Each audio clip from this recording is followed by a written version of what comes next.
The real name of Salman Rushdie is Sir Ahmad Salman Rushdie. He was born in 1947 in Mumbai, India. Is a very famous, prominent writer, an Indian-born British writer whose novels are full of allegory, hidden meanings, and his writings examine historical, philosophical issues. उनके novels में ऐसे characters हैं जो बहुत ही surreal, जो बहुत ही imaginative, full of fantasy, unbelievable characters हैं जो एक तरीके से ना इर्रेशनल रियलिटी को, किसी ड्रीम की इर्रेशनल रियलिटी को जीते हैं. बहुत ज़्यादा डीप ह्यूमर है उनकी राइटिंग्स में. उनका जो अगर प्रो स्टाइल देखें, मेलोड्रामेटिक है, फ्यूसिव है. हमेशा से अपनी राइटिंग्स में बहुत सेंसिटिव, रिलीजियस, पॉलिटिकल सब्जेक्ट्स को ट्रीट करते हैं. इसीलिए बहुत ज़्यादा कंट्रोवर्सीज जुड़ी रहती हैं उनसे. So he was the son of a very prosperous Muslim businessman in India. Rugby school और यूनिवर्सिटी ऑफ कैम्ब्रिज में उन्होंने एजुकेशन ली अपनी. और ज़्यादातर मतलब इन 1970s वो एडवर्टाइजिंग कॉपीराइटर रहे लंदन में. पहला नॉवल था ग्रिमस 1975 में उनका. उसके बाद उनका जो बहुत फेमस वर्क है वो है मिडनाइट्स चिल्ड्रन, 1981 का उनका नॉवल है. ये ऐसी फेबल है मॉडर्न इंडिया की. बहुत ज़्यादा क्रिटिकल सक्सेस मिली इस नॉवल से. उनको इंटरनेशनल रिकग्निशन मिला. मूवी भी बनी इसी नेम से 2012 में. उनका एक नॉवल है शेम, 1983 में आया था. वो कंटेम्प्रेरी पॉलिटिक्स पर है, पाकिस्तान की जो पॉलिटिक्स थी उस टाइम पे.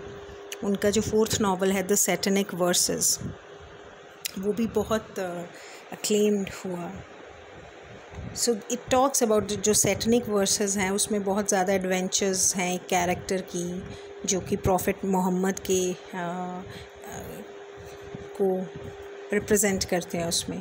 और उसमें बहुत ज़्यादा जो कुरान को जिस तरीके से पोर्ट्रे ट्रांसक्राइब किया गया है कि बहुत ज़्यादा क्रिटिसिज्म उन्होंने मुस्लिम कम्युनिटी से सही जब वो ब्रिटेन में थे.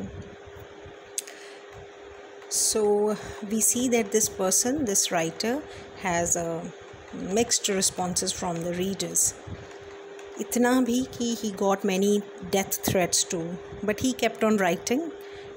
Imaginary Homelands 1991 में आया उनका. ये एक संग्रह, एक कलेक्शन है एसेज और क्रिटिसिज्म का.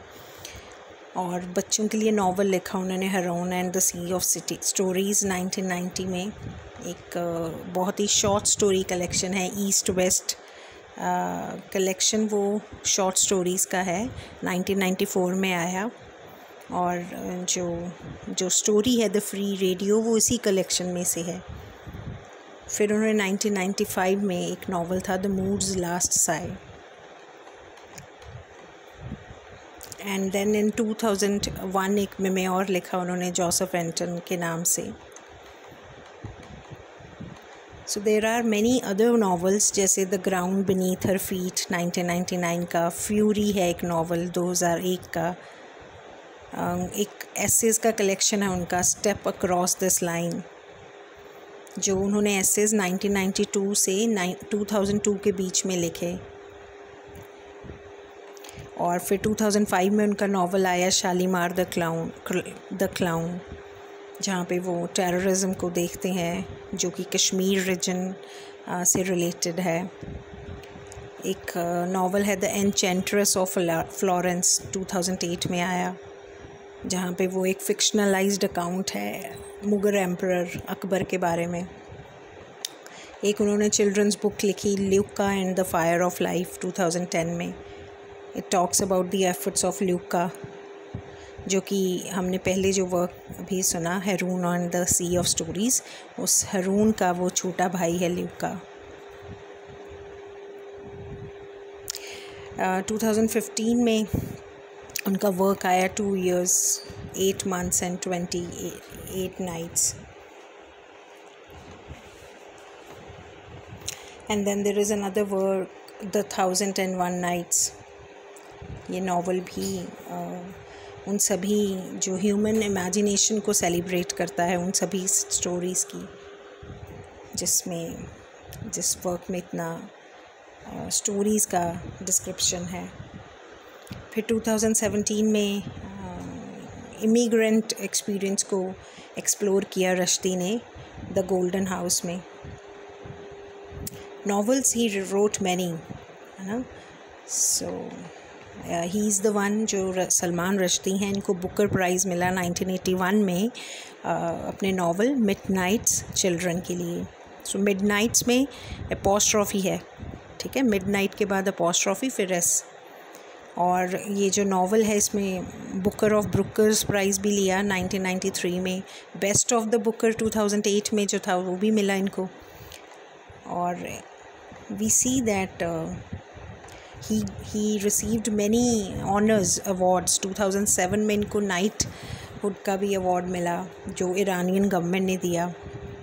ईरानियन गवर्नमेंट ने क्रिटिसाइज़ किया, पाकिस्तानी जो पार्लियामेंट है उन्होंने भी क्रिटिसाइज़ किया for him having this honour of knighthood because of the controversial remarks that he made on the religions.